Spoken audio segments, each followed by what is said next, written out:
Amen. Vous êtes prêts pour la parole, frères et sœurs? J'ai beaucoup aimé ce chant qu'on a chanté, qui a beaucoup de sens avec un des bénéfices. Il y en a plusieurs. Là. Je ne serais pas capable de vous dire, juste dans quelques minutes, le temps d'une prédication, je ne serais pas capable de vous dire tous les bénéfices qu'on a de faire partie du royaume de Dieu, d'être un enfant de Dieu. Mais un de ces bénéfices-là, c'est que nous ne sommes plus esclaves de la peur. On a encore des peurs, souvent. Y a-t-il des gens assez honnêtes pour dire « Je suis un enfant de Dieu, mais j'ai peur des fois, j'ai des peurs, j'ai des craintes des fois. » Mais on n'est plus esclave de la... Parce que la Bible dit « Quand on tourne nos regards vers lui, on est rayonnant de joie. » Ça veut dire que quand tu as peur, juste va dans ta chambre, ferme la porte, puis mets de l'ordre dans tes pensées, tourne tes regards vers lui, puis c'est Dieu qui va briser ta peur. Parce que moi, je suis juste un homme faible, mais Dieu, lui, il est tout-puissant et c'est au travers de lui qu'il va briser cette peur-là. Alors je dis, merci Seigneur pour ça. On est dans cette série qui s'appelle « Le royaume de Dieu est proche ». Combien croient que le royaume de Dieu est proche? Quand je regarde l'actualité, là, je sais que Jésus revient bientôt. Je sais que le royaume de Dieu est très, très proche. Et merci Seigneur, parce que le royaume de Dieu, il est dans chacun de vous qui avez cru en Jésus-Christ. C'est merveilleux, frères et sœurs, de faire partie du royaume de Dieu. Vous avez une richesse extraordinaire que les gens qui ne sont pas chrétiens ne voient pas. C'est caché, c'est caché en vous, le royaume de Dieu.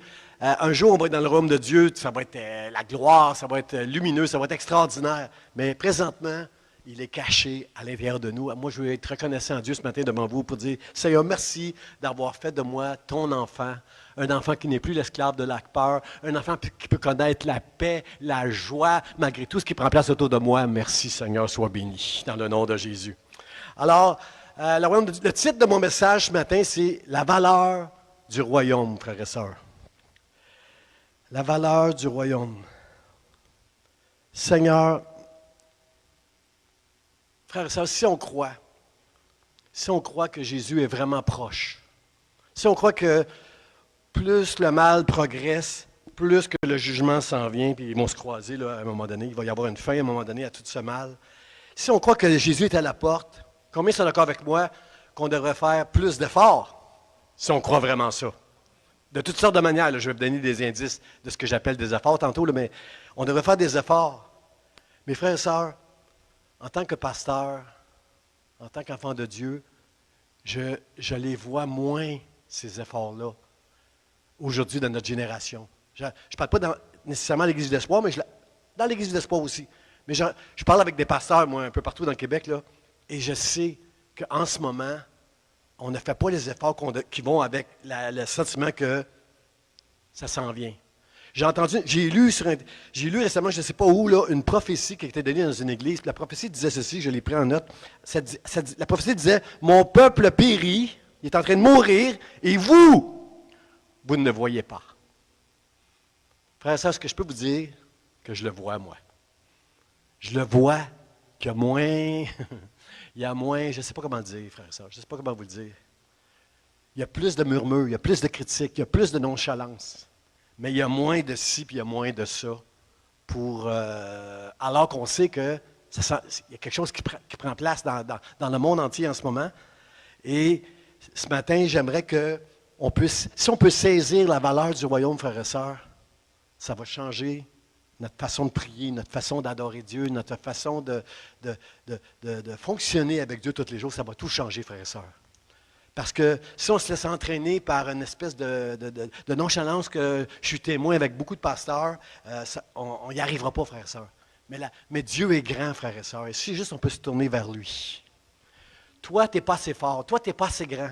Toi, tu es faible, mais Dieu, lui, est tout-puissant. Et si tu crois cela, frère et sœur, il va te donner la force. Lui, ne prends jamais la gloire si tu es au-dessus de tout ce qui prend place autour de toi. Ne prends jamais la gloire, donne la gloire à Dieu. Parce que si tu es au-dessus des choses qui prennent place autour de toi, c'est Dieu qui te donne cette force-là. Parce que tu crois dans sa parole, parce que tu as une parole à l'intérieur de toi que tu vas garder malgré tout ce qui va prendre place. C'est juste pour ça que tu vas. Mais, frères et sœurs, j'aimerais vous dire que le royaume de Dieu n'est que grâce. Mais la Bible nous dit que quand Jésus est venu, il a prêché avec grâce et vérité. Comprenez-vous, frères et sœurs, je suis sous la grâce, je ne suis plus sous la loi.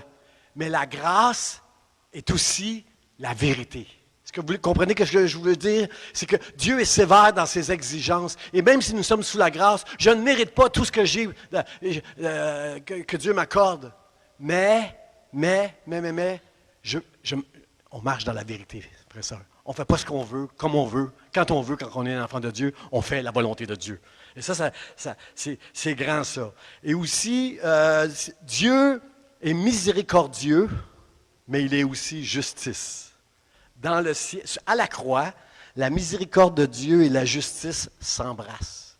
Ils se fondent ensemble. Dieu est miséricordieux, il va pardonner toutes les fautes. Comme on dit au Québec, là, on ne dit peut-être pas ça en anglais, là, mais au Québec, là, toutes les niaiseries qu'on peut faire. Il est miséricordieux avec nous. Mais il est juste. Il y a une limite qu'on ne peut pas franchir avec Dieu. Et c'est par sa grâce qu'on ne franchira pas cette limite. Et si tu as franchi cette limite dans ta vie, confesse-le, puis demande pardon à Dieu. Je pense à, par exemple, David qui a prié dans le psaume 51, « Seigneur, il a confessé son péché, puis il dit, « Sonde mon cœur, ô Dieu, et conduis-moi dans la voie qui mène jusque dans l'éternité. Redonne-moi la joie de mon salut. » C'est possible pour tous les enfants de Dieu qui ont dépassé la ligne de juste se repentir et dire, « Seigneur, je te confesse, aide-moi, Seigneur, parce que c'est pas moi qui est capable de marcher sur le chemin étroit, mais c'est juste par ta grâce, avec ton aide, que je vais réussir à faire ça. » Dans ce monde qui va de plus en plus mal, est-ce que vous pouvez dire Amen à ça, frères et sœurs? Alors, le texte que je veux regarder avec vous ce matin, qui nous parle de la valeur du royaume de Dieu, c'est dans Matthieu, chapitre 13, verset 44. Il dit, « Le royaume des cieux est encore semblable, semblable veut dire qu'il ressemble, à un trésor caché dans un champ. L'homme qui l'a trouvé le cache, et dans sa joie, il va vendre tout ce qu'il a, et il achète ce champ. » Combien ont compris que cet homme-là a compris la valeur de ce trésor qui était dans le champ, qui est le royaume de Dieu, frère et sœur, qui est Jésus-Christ, notre salut. Dans ce passage-là, dans Matthieu chapitre 13, il y a 7 paraboles qui nous donnent des images du royaume de Dieu, différents aspects du royaume de Dieu. Mais ici, c'est une image qui est assez forte. Ça dit, le royaume de Dieu est encore, c'est une parabole qui nous dit que le royaume de Dieu est semblable, il est pareil, il ressemble à un trésor qui est caché dans un champ. C'est ça que le texte nous dit ici dans cette introduction-là. Et en fait, ce matin, c'est pas seulement, ce message-là, c'est pas pour nous révéler toute la valeur du royaume. Si vous êtes un enfant de Dieu, vous savez qu'il n'y a pas de plus grande valeur. Le royaume de Dieu, il n'y a rien sur cette terre que de plus grande valeur. On est d'accord avec lui qui a tout vendu pour acheter le champ afin d'avoir ce trésor-là. Êtes-vous d'accord avec lui? On est d'accord avec lui. Il n'y a rien sur cette terre de plus grand que le royaume de Dieu. Cela dit, ce matin, le but de ce message, c'est de révéler mon cœur et ton cœur par rapport à cet homme-là qui a trouvé qu'il n'y avait rien de plus grand que le royaume de Dieu dans sa vie. Ce message-là, ce matin, il va révéler ton cœur. Est-ce que tu es là? Est-ce que tu es prête à tout renoncer afin tu n'es pas à renoncer à tout afin d'avoir ce trésor-là qui est caché dans ce champ-là. Renoncer à tout, vendre tout pour aller acheter ce champ-là, puis avoir ce trésor pour toi. C'est ça le message ce matin. Ce message-là va révéler notre cœur. Parce qu'il y a un passage que vous connaissez, là, on les connaît, nous les chrétiens, ce passage-là, ça dit, « Là où est ton trésor, là aussi sera ton cœur. » Ce que tu aimes, il est là ton cœur. Tu peux dire que tu aimes Dieu, puis je te crois. Mais je ne crois pas qu'on est capable d'aimer Dieu de tout notre cœur, toute notre vie, en moins d'une grâce de Dieu. Parce que notre cœur, il est tortueux. Qui peut connaître le cœur? Moi, je n'ai pas confiance en mon cœur. Si tu as confiance en ton cœur, peut-être parce que tu aimes Dieu de tout ton cœur en ce moment. Mais moi, j'en ai trop connu des gens qui aimaient Dieu de tout leur cœur un petit bout de temps, puis qu'ils ont flanché. Moi, je ne fais pas confiance en mon cœur. Si j'aime Dieu, c'est parce que je prends du temps tous les jours avec lui pour lui dire merci de m'aimer, merci de m'avoir choisi, puis aide-moi à t'aimer de tout mon cœur. Je veux t'aimer de tout mon cœur, Dieu. Parce que là où est mon trésor, là aussi sera mon cœur. Et la façon que tu vas vivre va montrer si tu es semblable à cet homme-là ou non. Un trésor qui est caché dans un champ. Ça, au verset 38 du Matthieu 13, vous allez voir que le champ, c'est le monde. Ce trésor, en ce qui me concerne, c'est Jésus-Christ qui nous introduit dans le royaume de Dieu. Pas parce qu'on l'aime, pas parce qu'on a fait une prière un jour, pas parce qu'on vient à l'Église, à cause de ce que Jésus a accompli à la croix. Moi, je crois ça. Combien croient ici que c'est ce que Jésus a accompli à la croix qui fait de moi un enfant de Dieu ce matin, qui n'est plus esclave de la peur. C'est pas mes bonnes actions, c'est pas... oui, c'est normal que tu changes quand tu deviens chrétien, un enfant de Dieu. C'est normal que ton ancienne vie, le monde, tu laisses ça derrière, parce que le monde est ennemi de Dieu, frère et sœur. C'est normal que quand tu marches avec Dieu, tu vas changer, mais ce n'est pas tes changements, ce n'est pas tes sacrifices, ce n'est pas ta fréquence à l'Église qui fait ça. C'est que tu as compris que tu es complètement dépendant de Dieu. Tu es un pécheur, puis si Jésus n'est pas mort pour tes péchés, tu ne mérites pas d'entrer dans le royaume de Dieu. C'est ta foi seule, en Jésus-Christ, seule, par la grâce de Dieu, seule, que tu es un enfant de Dieu ce matin. Et réjouis-toi pour ça devant Dieu. Dis-lui merci, Seigneur. On devrait même applaudir le Seigneur pour ce qu'il a fait pour nous. Je suis ici ce matin dans l'Église, parce que Dieu m'a choisi, il m'a aimé. Et la personne qui trouve ce trésor, l'homme qui a trouvé ce trésor le cache. Frères et sœurs, la première fois que j'ai lu ça, j'ai dit, wow, je ne veux pas cacher ça au monde, la richesse que j'ai trouvée. Je ne veux pas cacher ça au monde, la richesse que j'ai d'être un enfant de Dieu. Mais c'est pas ça que ça veut dire. Je vais vous expliquer tantôt ce que ça veut dire par il le cache quand il a trouvé le trésor. Et dans sa joie, frères et sœurs, avez-vous encore la joie du Seigneur? La joie du Seigneur, ce n'est pas tout le temps de sourire. Parce que la Bible nous dit, Pierre nous dit que des fois, on va être attristé par diverses épreuves. Pierre nous dit il nous dit de considérer toute la richesse du royaume de Dieu, mais qu'on va être attristé parfois par diverses épreuves. Ce n'est pas un sourire pepsodent. La joie du Seigneur. La joie du Seigneur, c'est quelque chose qui est ici, qui est caché dans mon cœur, que rien dans ma vie, aucune épreuve ne pourra me voler, me l'arracher par la grâce de Dieu.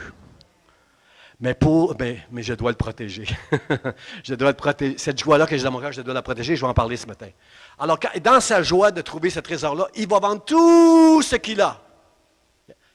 Un gambler vendrait juste la moitié.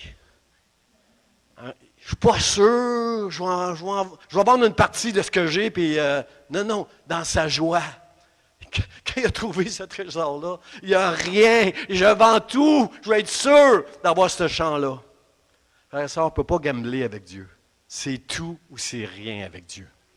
Si ce n'est pas tout et rien aujourd'hui, tôt ou tard, tu vas te faire avoir. C'est ce matin que tu dois dire, tout Seigneur, tu es tout pour moi, je te donne tout. Comme on le chante parfois. Et il a acheté ce champ. Merci Seigneur. Merci Seigneur pour ce qu'il y a dans ce passage-là. Je rends grâce à Dieu pour ça. Alors mon premier point, frère et sœur, je vais partager avec vous, c'est un trésor qui est réservé. Le trésor qui était caché dans ce champ-là, c'est un trésor qui est réservé afin de nous préserver, nous. C'est pour ça que j'ai mis ce titre-là. Le royaume des cieux est encore semblable à un trésor caché dans un champ. Pourquoi Jésus parle en parabole, frères et sœurs?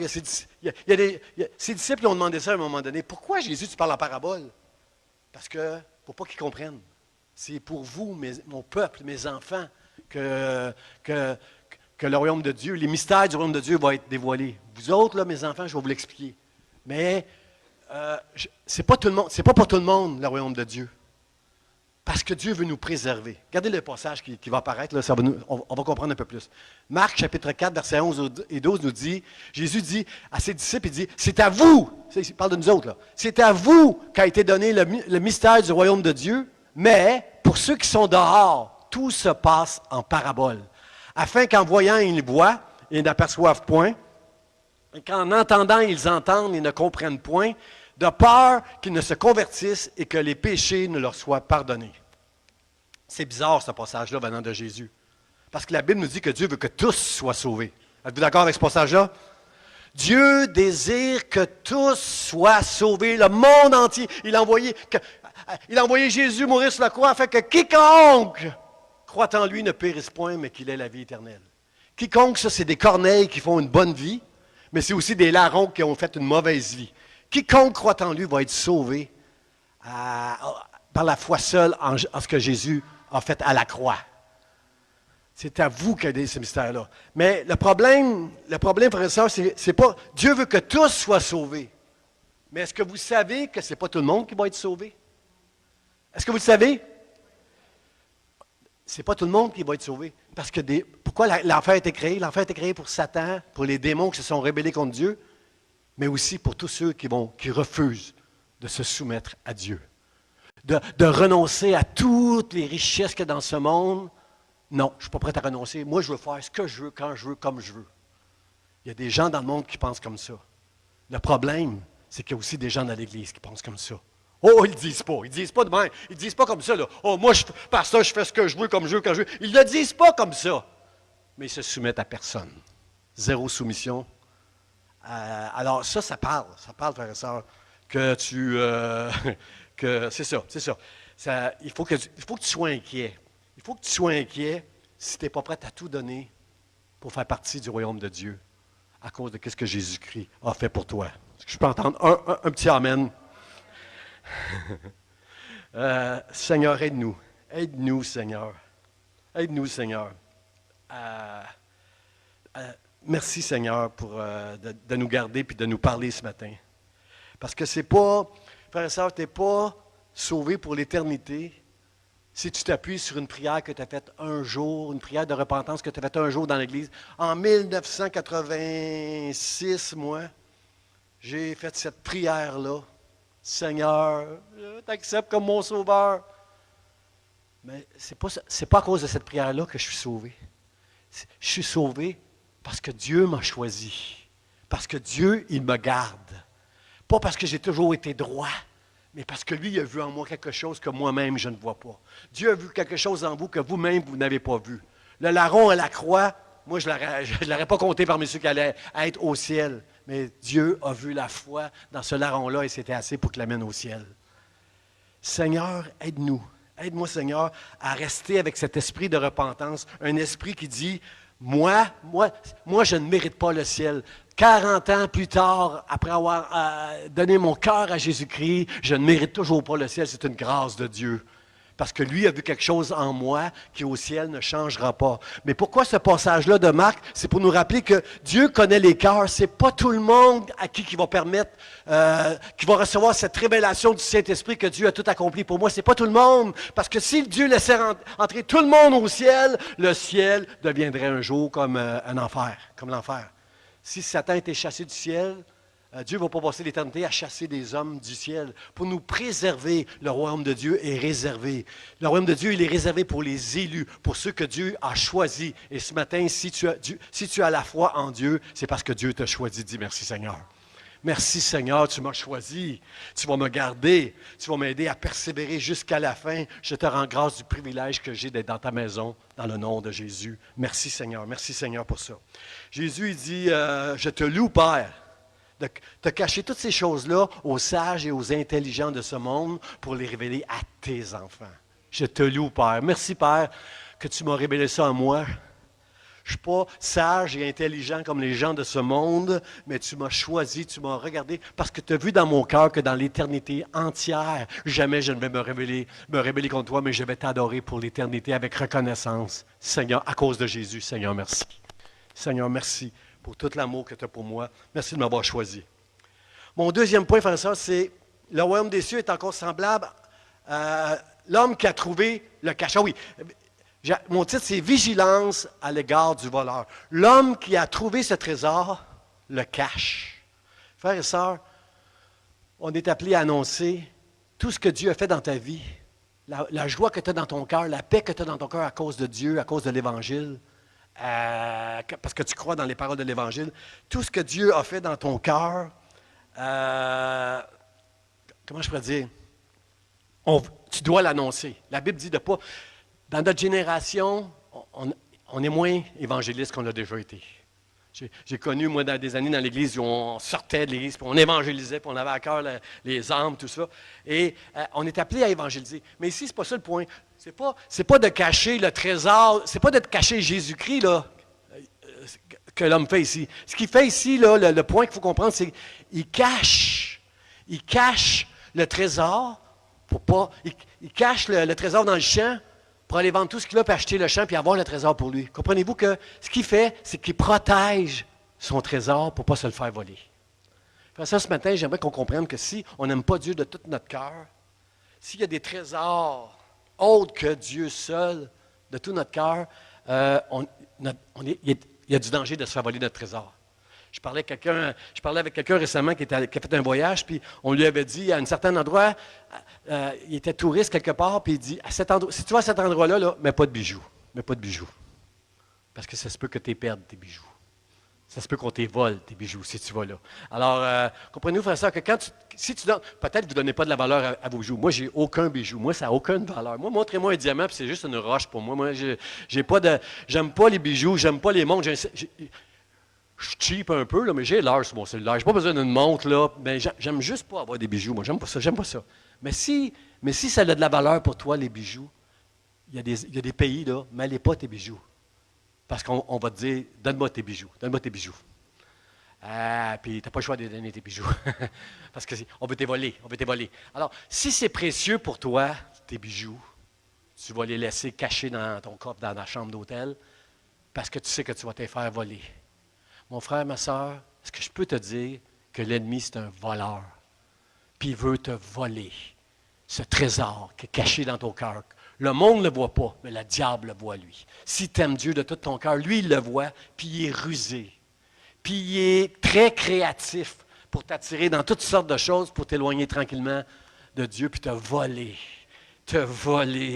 ce trésor qui a coûté si cher. Frères et sœurs, la bonne nouvelle ce matin, frères et sœurs, au travers j'aimerais que Dieu nous éclaire et nous aide à s'approcher de lui ce matin, mais la bonne nouvelle, c'est que Dieu, lui, il a prouvé la valeur qu'on avait à ses yeux en envoyant Jésus sur la croix pour nos péchés.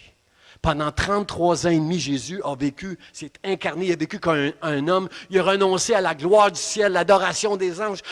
Aujourd'hui, on doit l'adorer de tout notre cœur parce que pendant ces 33 ans et demi qu'il était sur terre, Jésus a renoncé à toutes ces choses-là. Pourquoi? Pour venir mourir sur une croix, pour être méprisé du peuple, pour être humilié, pour être battu, rejeté. Pourquoi? Parce que tu as de la valeur à ses yeux pour passer l'éternité avec lui dans le ciel. Dieu t'a massé, Mireille, quand il a envoyé Jésus, c'est parce qu'il te voulait pour lui, dans le ciel, pour l'éternité. Et pour te préserver, il va fermer les yeux et les oreilles de ceux qui entendent ce message-là ce matin, parce qu'il sait très bien qu'au ciel, ils vont faire du trouble un jour, parce que ce sont des gens qui ne veulent pas se soumettre à Dieu, qui vont se rebeller contre Dieu, et c'est pour préserver le ciel que l'enfer est créé. Il y a différents niveaux en enfer. C'est pas tout le monde qui va... Le diable va souffrir, mais c'est pas tout le monde qui va souffrir autant. Il y a différents niveaux, là, parce que si tu veux juste pas te soumettre à Dieu, tu peux pas rentrer au ciel. C'est un trésor qui est caché dans un champ, frères et sœurs, que celui qui trouve le cache parce qu'il a trouvé qu'il avait de grandes valeurs. Est-ce que tu trouves que d'être un enfant de Dieu, ça a une grande valeur ce matin? Sois reconnaissant à Dieu. Adorons Dieu de tout notre cœur tantôt à la fin du service pour lui dire merci Seigneur pour ce que tu as fait. Jean 10, on le connaît ce passage-là, mais je l'ai quand même mis. Jean chapitre 10, verset 10, ça dit, le voleur, le diable, ne vient que pour ça, dérober, tuer, égorger et détruire. J'allais faire une blague, je ne la ferai pas parce que ma femme m'a fait des regards, là, je ne la ferai pas cette blague-là. Mais le voleur ne vient que pour dérober, égorger et détruire. Que pour ça.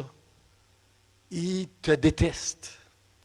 Récemment, je parlais avec quelqu'un qui s'approche du royaume de Dieu. Il n'est pas converti, il n'est pas chrétien, mais on a des discussions ensemble. Il s'approche du royaume de Dieu. Il est en train de s'approcher du royaume de Dieu. Puis il y a toutes sortes de difficultés. Puis je l'ai encouragé, tout ça. J'ai dit, écoute, c'est de ma faute. C'est de ma faute si tu as toutes sortes de difficultés dans ta vie. Et tu commences, oh. Je dis, parce que tu es en train de t'approcher du royaume de Dieu. Et il y a quelqu'un, puis il croit dans le diable. Il a compris que, j'ai fait comprendre que les mauvaises choses qu'il voulait faire, c'est le diable qui voulait le tenter à faire ces choses-là. Parce que notre pire ennemi, frères et sœurs, c'est même pas le diable. Vous savez, notre pire ennemi, c'est nous-mêmes. Jésus a résisté au diable. Adam et Ève n'ont pas été capables de résister aux avances et aux séductions du diable. Nous, on est juste des hommes. On a besoin de la grâce de Dieu pour résister au mal, frères et sœurs. Seigneur, aide-nous. Il vient juste pour ça. C'est son but. Il te déteste juste parce que tu aimes Dieu. Jésus l'a dit, c'est pas vous qui le déteste, mais c'est moi qui le déteste. Parce que vous m'aimez, ils vont vous détester. Ça n'a rien à voir avec vous quand les hommes vous détestent. Les hommes qui sont animés d'un mauvais esprit ne vont jamais aimer les chrétiens parce qu'ils détestent Dieu. C'est pour ça que le diable il veut te voler la joie que tu as dans ton cœur, la paix que tu peux avoir dans ta vie. C'est pour ça qu'il va installer toutes sortes de craintes dans ta vie et toutes sortes de séductions, juste pour t'éloigner de Dieu le plus possible. Mais lui, il vient juste pour ça. Mais Jésus est venu pour nous donner plus que ça, lui. Tout le contraire de ça. Lui est venu pour vous voler, moi je suis venu pour vous donner l'abondance. Tout le contraire. Je suis dans l'abondance, frères et sœurs. Puis quand je parle d'abondance, ce n'est pas un gros compte en banque, la grosse voiture, un chalet dans le nord puis le skidoo. C'est pas ça l'abondance. L'abondance, c'est que c'est Dieu en moi. Hein? La Bible nous dit que Moïse, dans Hébreux chapitre 11, verset 24, je crois, ça dit, Moïse a préféré l'opprobre de Christ. Autrement dit, il a préféré l'humiliation que toutes les richesses de l'Égypte pour être gagnées par Jésus-Christ. Bien, ça ne dit pas Jésus, mais il ne connaissait pas Jésus à l'époque, mais il savait que Dieu enverrait le Sauveur un jour. Moïse a méprisé les richesses de l'Égypte pour vivre l'humiliation et tous les soucis que lui a apporté d'être un homme de Dieu. Frère, est-ce que vous êtes prêts à souffrir pour Dieu? Que celui qui me suive, que celui qui m'aime me suive. Ça veut dire qu'il va nous amener dans des endroits où on va souffrir, frères et sœurs. Le diable, il veut juste nous voler. Il veut juste nous voler, frères et sœurs. Ce qu'il veut nous voler, frères et sœurs, c'est la foi que tu as dans la parole de Dieu. Si tu crois que Jésus est mort pour tes péchés, c'est puissant, ça. Ça veut dire que tu vas croire dans la parole de Dieu. Jésus va dire, c'est Paul qui va dire ça, je n'ai point honte de l'Évangile parce que c'est une puissance de Dieu pour le salut de quiconque croit. Un corneille ou un larron, s'il croit, il va être sauvé. Quelle puissance qu'il y a, frères et sœurs, dans la parole de Dieu, que les hommes rejettent, méprisent dans nos pays, qu'on est de plus en plus laïcs, on ne veut rien savoir d'entendre de la Bible ou de Dieu. Mais pour nous qui avons cru, c'est une puissance de Dieu pour le salut éternel de notre âme. Seigneur, aide-nous. Seigneur, aide-nous. Aide-nous, Seigneur, à mettre notre foi dans ta parole, à ne pas se faire voler ce trésor-là qui est caché, Seigneur, qui est caché. Seigneur, aide-nous de sortir de notre nonchalance. Aide-nous de sortir des murmures et des critiques. Dans l'Ancien Testament, frères et sœurs, les murmures du peuple étaient sévèrement punis. Mais comment nous, avec le Saint-Esprit, on vit avec le Saint-Esprit, comment on peut se permettre de murmurer et de critiquer dans l'Église de Dieu pour toutes sortes de choses? Frères et sœurs, ayons la crainte de Dieu dans l'intérieur de nous. Marchons avec la crainte de Dieu. Aide-nous, Seigneur. Aide-nous, Seigneur. Aide-nous. Seigneur, aide-nous à marcher avec toi, avec un amour, une reconnaissance et une crainte par la grâce de Dieu.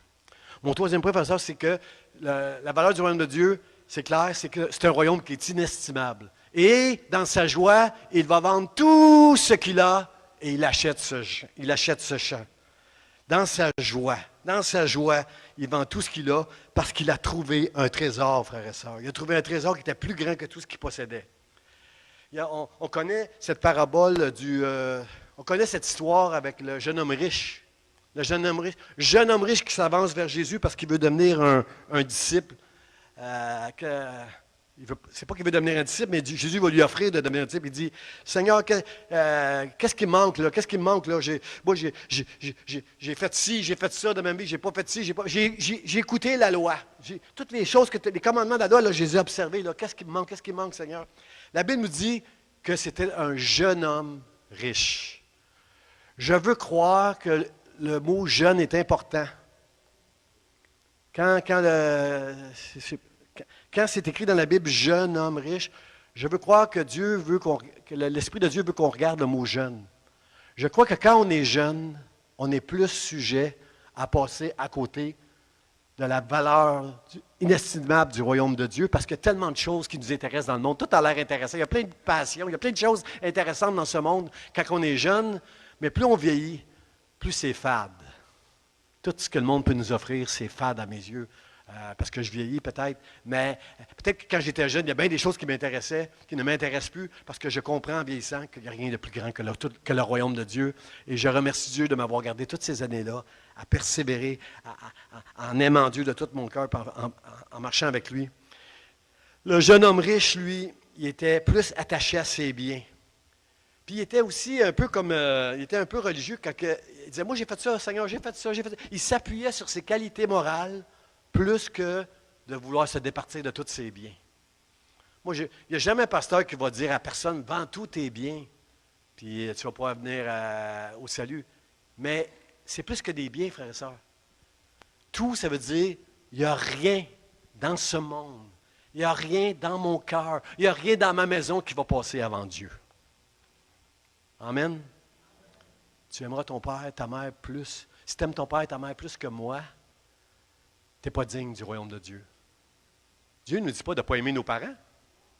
C'est une ordonnance dans la Bible. Honore ton père et ta mère. Si tu aimes tes enfants plus que moi, c'est pas mal d'aimer ses enfants. C'est mal de les... je ne dirais pas, je ne sais pas. C'est mal de les aimer mal. Si tu aimes Dieu de tout ton cœur, tu vas aimer ton conjoint, tu vas aimer tes enfants, tu vas aimer ta conjointe. Tu comprends? Si tu aimes Dieu, tu vas prendre soin de ta maison. Mais le point ici, c'est qu'il n'y a rien qui peut passer. Il n'y a rien de plus important que Dieu quand tu as compris la valeur inestimable du royaume de Dieu dans ta vie. Seigneur, aide-nous, Seigneur, à ne pas être comme ce jeune homme-là. Parce que, en fait, tout ce que tu peux aimer qui vient mettre une entrave dans ton amour pour Dieu, c'est une idole.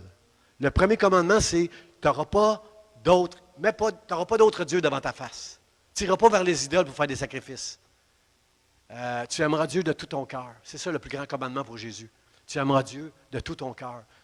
Mais tu ne peux pas aimer Dieu de tout ton cœur si tu aimes plein de choses qui prennent la place de Dieu dans ta vie. Dites « ouch ». Frères et sœurs, on va tous avoir ces combats-là. Chacun de nous va avoir des combats avec des choses qui prennent trop de place dans nos vies. Puis on doit être honnête ce matin pour dire, Seigneur, cette chose-là prend beaucoup de place dans ma vie. Aide-moi, Seigneur, aide-moi à marcher avec toi. Aimez Dieu de tout son cœur, frères et sœurs. Regardez le psaume 4, verset 8, qu'est-ce qu'il nous dit?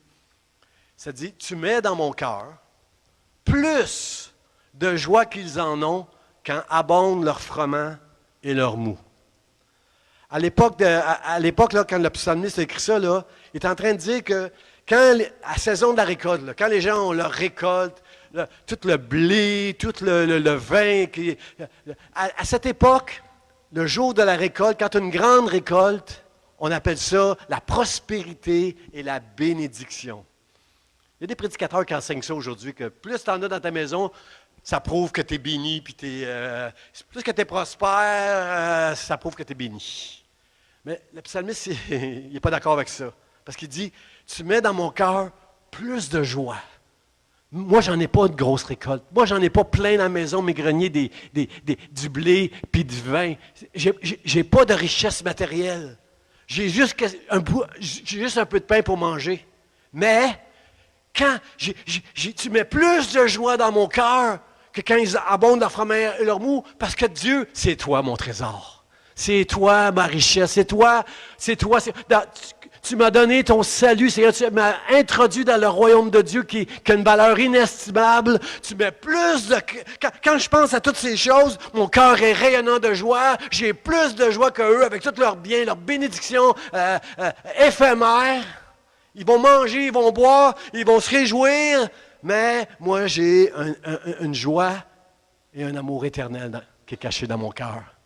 C'est toi qui me le donnes, Seigneur. C'est toi qui m'as donné tout ça. Seigneur, merci. Merci. Merci, Seigneur, pour toute cette joie-là que tu me donnes. Dans Ésaïe, chapitre 33, verset 9, ça dit que la crainte de l'Éternel, c'est là, le trésor de Sion. Sion, c'est la ville de Dieu. Sion, c'est Jérusalem. Parce que les Juifs attendaient un royaume de Dieu sur terre. Sur le mont Sion, c'est là un jour qu'il va y avoir le royaume de Dieu. Là. Et les Juifs attendaient un royaume qui était physique et temporel. Mais Ésaïe, lui, nous dit que la crainte de Dieu, c'est ça le trésor de Sion. Frères et sœurs, la crainte de Dieu, là, Ce n'est pas d'avoir peur de Dieu. La crainte de Dieu, c'est de vouloir s'approcher de Dieu et de vouloir s'éloigner du monde. Est-ce que ça arrive des fois que tu sens dans ton cœur que tu aimes Dieu, mais que tu es en train un peu de t'éloigner de Dieu pour toutes sortes de passions qui peuvent passer dans ton cœur? Ce matin, dis à Dieu, Seigneur, je veux m'approcher de toi, remplis-moi de la crainte de l'Éternel, je veux m'approcher de toi afin de m'éloigner du monde, parce que je sais que le monde et toutes les passions dans ce monde sont ennemis de toi et des valeurs du royaume de Dieu. Êtes-vous d'accord avec moi que les valeurs du royaume de Dieu n'existe presque plus sur la terre? Et moins on voit les valeurs de Dieu, plus on voit le mal qui progresse, frères et sœurs. Seigneur, aide-moi à être rempli de cette crainte qui va m'aider à m'approcher de toi. La joie de celui qui a compris le royaume de Dieu est plus grande que tout ce que ce monde a à offrir. Seigneur, merci de me garder dans cette crainte-là. Je suis prêt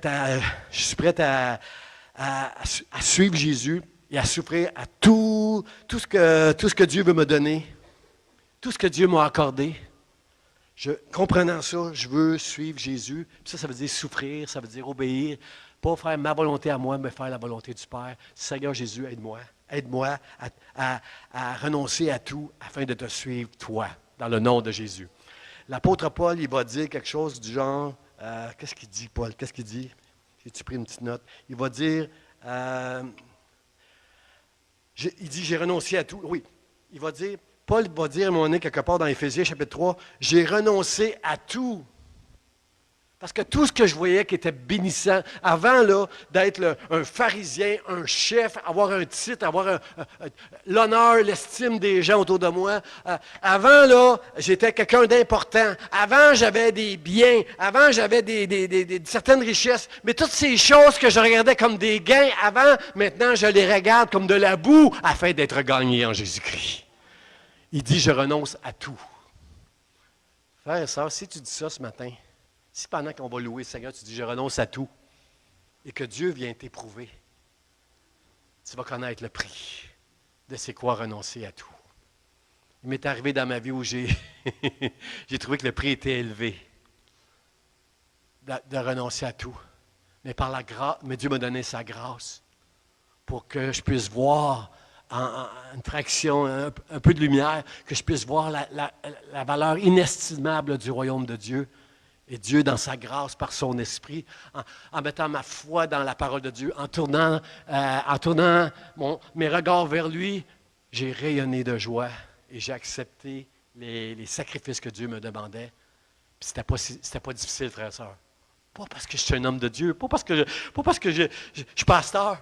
Par la grâce de Dieu, Dieu me donne la force de suivre Jésus et de souffrir en son nom, puis de dire comme l'apôtre Paul, j'ai renoncé à tout afin d'être gagné par Jésus-Christ. Et tout ce que le monde veut m'offrir, je regarde ça comme de la boue. Moi, je ne suis pas Jésus, là. Jésus a renoncé à toutes les séductions que le diable a mis devant lui dans le désert. Pas sûr que nous autres, on aurait été capables de renoncer à toutes ces choses-là. La façon que le diable nous les aurait présentées, je ne suis pas sûr.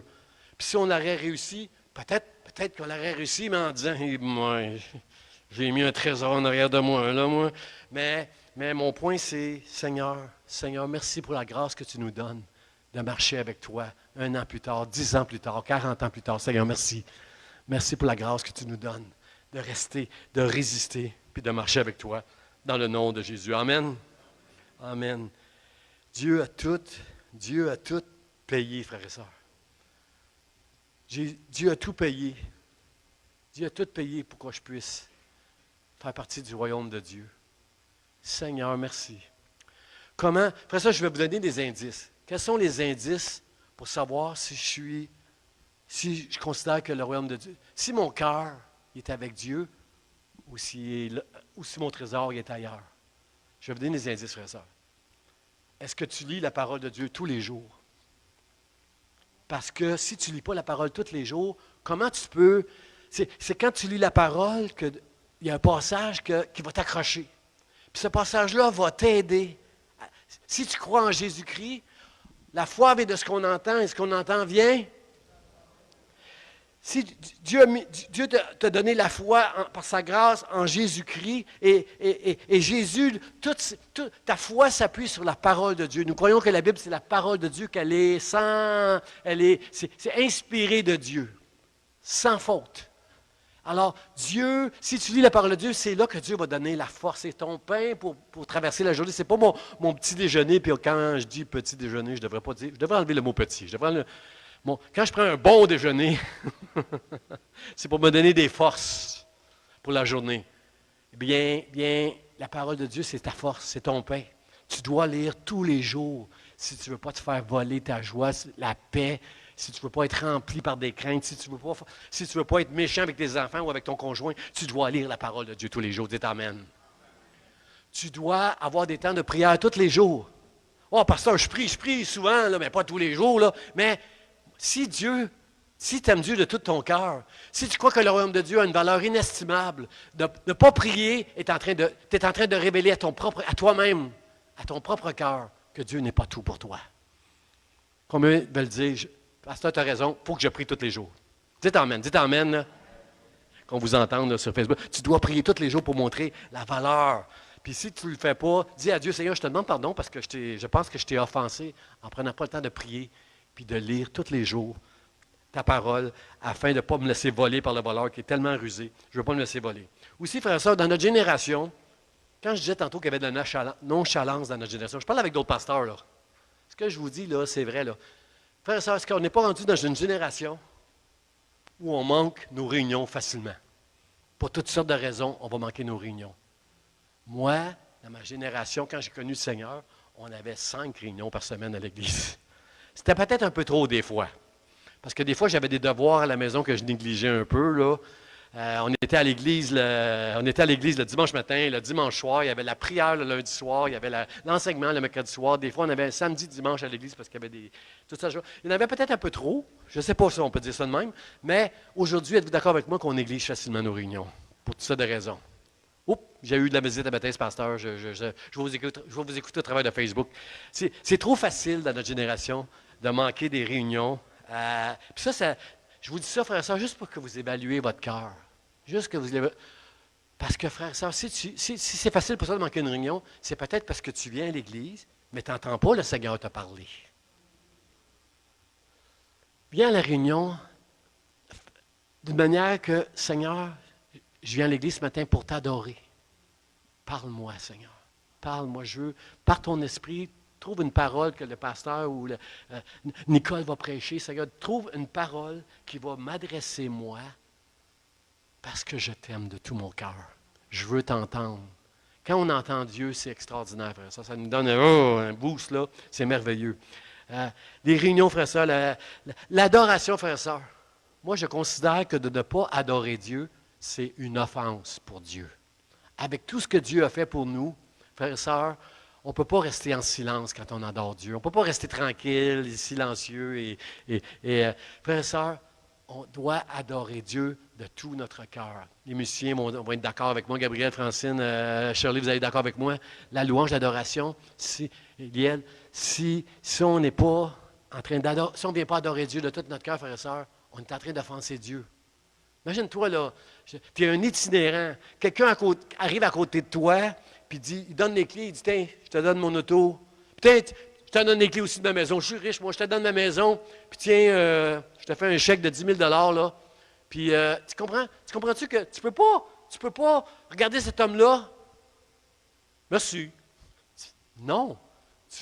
Mais je ne comprends pas, mais pourquoi tu fais ça? Mais je ne mérite pas, je ne te connais même pas, pourquoi tu fais ça pour moi? Merci, merci, merci. Frères et sœurs, on dirait merci à un homme qui nous ferait du bien. Comment ne pas adorer et glorifier Dieu de tout notre cœur quand on se rassemble ensemble, puis surtout qu'on veut entendre qu'il nous parle. Combien ça fait du bien quand Dieu nous dit personnellement, je t'aime.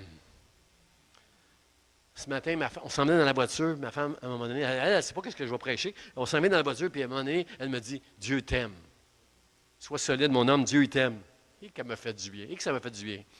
Parce que c'est comme si j'entendais Dieu qui me disait, je t'aime. Ce que je vais prêcher aux autres, Dieu me le prêche à moi. On veut entendre ça ce matin, que Dieu nous aime. On veut l'entendre, frère et sœur. Tu ne seras pas capable de renoncer à tout si tu n'entends pas et ne reçois pas dans ton cœur, ce trésor caché que Dieu t'aime et qu'il a envoyé son Fils unique. Dieu a tant aimé le monde qu'il a envoyé son Fils parce qu'il t'aime toi. Tu as une grande valeur pour lui. Tu as une valeur inestimable pour Dieu. Il n'y avait pas d'autre moyen, frère et sœur. Dieu est Dieu. Il n'aurait pas pu décider juste, OK. Il connaît nos cœurs. Il n'aurait pas pu juste décider, OK, Guy, je te laisse entrer. OK, Mireille, puis Donald, je te laisse entrer. OK. Il n'aurait pas pu juste faire ça. Non. Parce que quelque part, il y aurait eu une injustice latente. Quelque part, là, quelqu'un aurait pu dire un jour, c'est pas juste. Dieu, tu n'es pas juste d'agir ainsi. Hey, je suis le Dieu de justice. Il y a zéro injustice en moi. Tu vois juste. Non, Dieu a fait la chose qui ne se fait pas. Il s'est fait homme. Dieu s'est fait homme. A quitté la gloire du ciel pour mourir à ma place, pour me prouver combien il m'aimait. Seigneur, merci. Seigneur, merci. Combien sont d'accord avec moi que de ne pas adorer Dieu, c'est offenser Dieu? Il faut qu'on ouvre la bouche. Il faut qu'on rouvre notre cœur. Il faut qu'on... Seigneur, je t'aime. Merci pour tout ce que tu as fait pour moi, Dieu. Je ne mérite pas ça. Je ne mérite pas ça, Seigneur. La parole de l'Évangile, frère et sœur, vous savez, l'Évangile, c'est un miroir qui nous montre qu'on est faible, qui nous montre qu'on est des pécheurs, qui nous montre qu'on est misérable, qui nous montre nos trahisons, frères et sœurs. Et Jésus est mort pour mes péchés. C'est pas facile de croire dans l'amour de Dieu quand on regarde la Bible puis on découvre qui on est. La beauté de l'amour de Dieu, c'est qu'il a fait une chose qui est juste, qui ne sera jamais contestée dans toute l'éternité. Et ce matin, on peut lui dire merci. Quand on va être avec les musiciens, on va chanter, puis on va adorer Dieu, puis on va lui dire merci pour ça. Seigneur, merci. Merci, Seigneur, avec tout ce que je suis. Seigneur, je veux te rendre grâce. Je veux te rendre grâce ce matin, Seigneur. Dieu, moi, je ne connais pas les cœurs des gens. Je ne sais pas ceux qui... Il n'y a personne ici qui mérite, Seigneur. Il y a des bonnes personnes, puis il y a des personnes qui ont fait des mauvaises vies que tu pardonnes pour l'éternité, Seigneur. Toi seul, tu connais les cœurs. Mais Dieu, ce matin, trouve à l'Église Vie d'Espoir des hommes et des femmes qui vont t'honorer, Seigneur, qui vont te dire merci avec reconnaissance pour tout ce que tu as fait pour nous au travers de Jésus-Christ. Dans le nom de Jésus, Seigneur, merci. Merci. Merci, Seigneur. Fait que ce matin, frère et sœur, j'ai envie de te dire, donne-toi tout entier à Dieu. Jette ta calculatrice. Qu'est-ce que je veux dire par là? Arrête de calculer ce que tu risques de perdre en te donnant tout entier à Dieu. Donne-toi tout entier à Dieu. Que le ciel t'entende ce matin. Que, Seigneur, ce n'est pas ma volonté que je veux faire, mais c'est la tienne. Accorde-moi ta grâce, Seigneur, je veux te suivre. Ça veut dire que je suis prêt à souffrir, je suis prêt à subir des choses. Seigneur, il y a des choses. Les plus belles prières, frères et sœurs, c'est pas « Donne-moi ça, Seigneur », c'est que ta volonté soit faite. Tu as le droit, demandez, et vous recevrez, la Bible dit. Mais quand je demande quelque chose à Dieu, frères et sœurs, c'est pas « Je le veux absolument, cette chose-là », c'est « Seigneur, je veux cette chose-là si c'est ta volonté. » Parce que si je ne l'ai pas, je ne veux pas être rempli d'amertume, je ne veux pas être rempli de tristesse. La joie que je fais partie d'un royaume inestimable ne me sera jamais enlevée. Que ta volonté soit faite dans ma vie, ça veut dire peut-être un peu de souffrance, peut-être des épreuves pour un peu de temps, mais rien ne pourra jamais voler la joie que j'ai dans mon cœur, que Dieu m'a sauvé pour l'éternité. Dieu, il t'aime. Et si tu as la foi ce matin, tu as une grande valeur aux yeux de Dieu. Et moi, je veux donner une grande valeur au royaume de Dieu.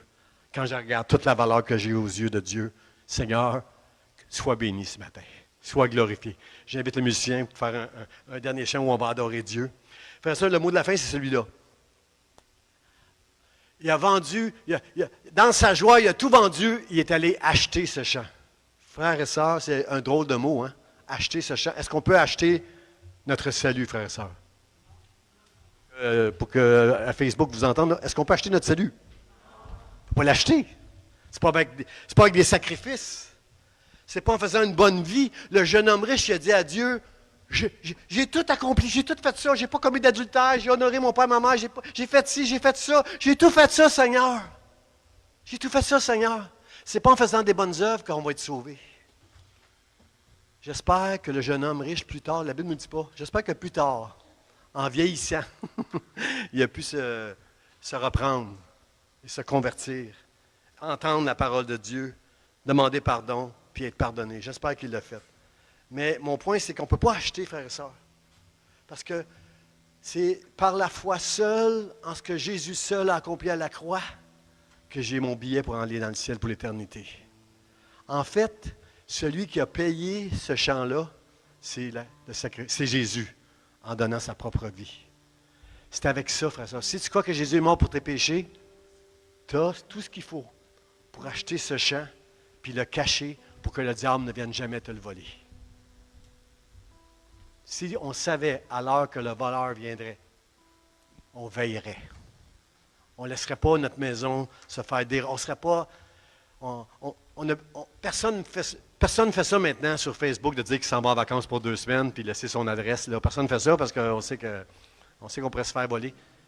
Mais si tu savais quand tu te ferais voler, tu ferais tout. Tu ferais tout pour veiller puis surprendre le voleur qui viendrait. Alors, mon frère, ma soeur, ce matin, je veux te dire que le diable est venu juste pour voler, tuer, détruire. Combien croient avec moi que la valeur du royaume de Dieu, elle est inestimable? Si Dieu a fait de toi un enfant de Dieu, il n'y a rien sur sa terre de plus précieux que ça. Es-tu prêt à prier tous les jours? Es-tu prêt à adorer Dieu davantage? Celle-là, vous ne l'aimerez pas. Es-tu prêt à soutenir ton Église financièrement avec sacrifice, avec fidélité? Si tu crois que le royaume de Dieu, c'est ce qu'il y a de plus grand. Seigneur, aide-nous. Aide-nous je veux que mon cœur, au travers de mes actions et de mon amour et de mon adoration, je veux que mon cœur me prouve à moi-même qu'il est à toi tout entier, dans le nom de Jésus. Je vous invite à vous lever, frères et sœurs, on va chanter, on va s'unir avec nos musiciens pour louer et adorer le Seigneur.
Prends mon âme, prends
toi. Alléluia, alléluia. Au Québec, quand on dit tout, on dit le mot tout. Est-ce que votre cœur est tout à Dieu, frères et sœurs? Est-ce que le ciel peut l'entendre ce matin? Est-ce que vous pouvez acclamer le Seigneur en disant, mon cœur est à toi, mon cœur est tout à toi, dans le nom de Jésus. Amen. Frères et sœurs, cette semaine, essayez d'évaluer l'état de votre cœur devant Dieu. Est-ce que j'ai prié?